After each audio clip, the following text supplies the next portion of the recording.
ക്രിസ്തുവിൽ സ്നേഹമുള്ള സഹോദരിമാരെ,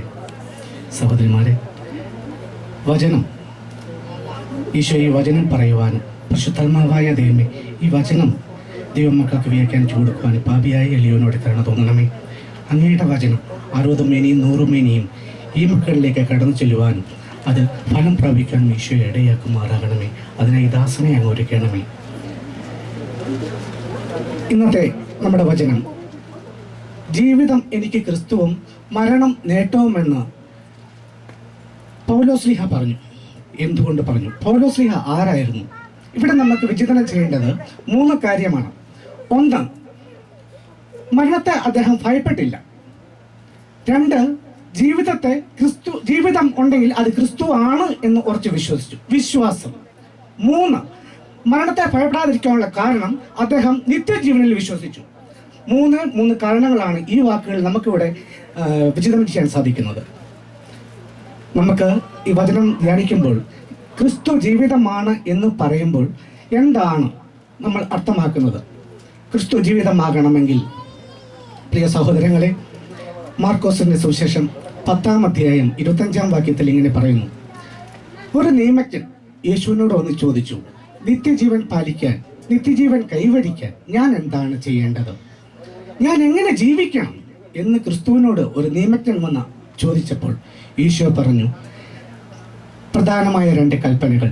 1, നിന്റെ ദൈവമായ കർത്താവിനെ പൂർണ്ണ ഹൃദയത്തോടും പൂർണ്ണ മനസ്സോടും പൂർണ്ണ ആത്മാവോടും സ്നേഹിക്കുക. നിന്നെ പോലെ തന്നെ നിന്റെ അയൽക്കാരനെ സ്നേഹിക്കുക. ദൈവമക്കളെ, നമ്മളെ കൊണ്ട് ഇത് സാധ്യമാകുന്നുണ്ടോ? നമ്മൾ ആരെയാണ് ഏറ്റവും കൂടുതൽ സ്നേഹിക്കുന്നത്?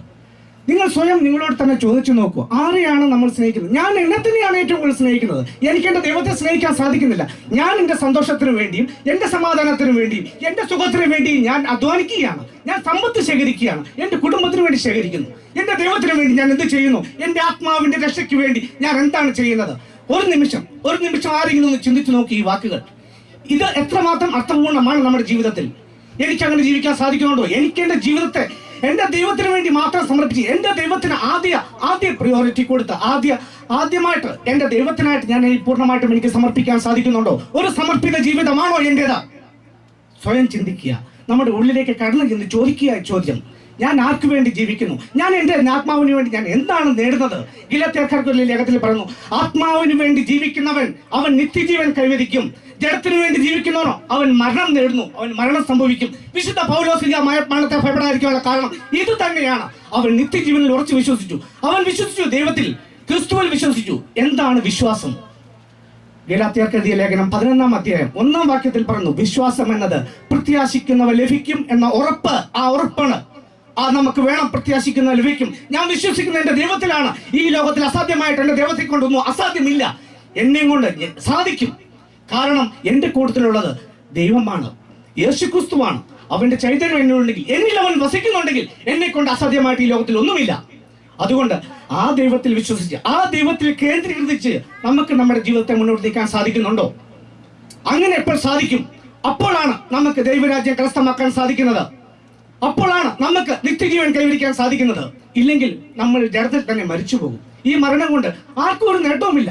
നിങ്ങൾ നാളെ മരിച്ചു പോകും. എൻ്റെ പേരും നിങ്ങളുടെ പേരും മറന്നു പോകും. ഇന്നല്ലെങ്കിൽ നാളെ നമ്മുടെ വീട്ടുകാർ, നമ്മുടെ മക്കൾ എല്ലാവരും മറന്നു പോകും. പക്ഷേ അതുകൊണ്ട് ദൈവത്തിന് മുമ്പിൽ നമുക്ക് എന്തെങ്കിലും നേടാൻ സാധിക്കുന്നുണ്ടോ? മരണശേഷം നിത്യജീവനുണ്ട് എന്ന് നമ്മൾ ദൈവത്തിൽ വിശ്വസിക്കുന്ന ഓരോ വ്യക്തികളും വിശ്വസിക്കുന്നുണ്ട്. ആ വിശ്വാസത്തിൽ നമുക്ക് മുന്നേറാൻ സാധിക്കുന്നുണ്ടോ? ഞാൻ നിങ്ങളോട് ചോദിക്കുന്ന വിനീതമായിട്ടുള്ള ഒരു ചോദ്യം ഇതാണ്. ദൈവകൽപ്പനകൾ പാലിച്ച് നമ്മളെപ്പോലെ തന്നെ, നിന്നെപ്പോലെ തന്നെ നിന്റെ അയൽക്കാരനെ സ്നേഹിക്കാൻ നമുക്ക് സാധിക്കുന്നുണ്ടോ? ആരാണ് എൻ്റെ അയൽക്കാരനെന്ന് ജെറുസലേമിലോട്ട് പോയിട്ടുള്ള ആ ഉപമ നമ്മൾ പറഞ്ഞു തരുന്നുണ്ട്. അപ്പോൾ നമുക്ക് ഇന്നു മുതൽ ഒരു തീരുമാനമെടുക്കാം.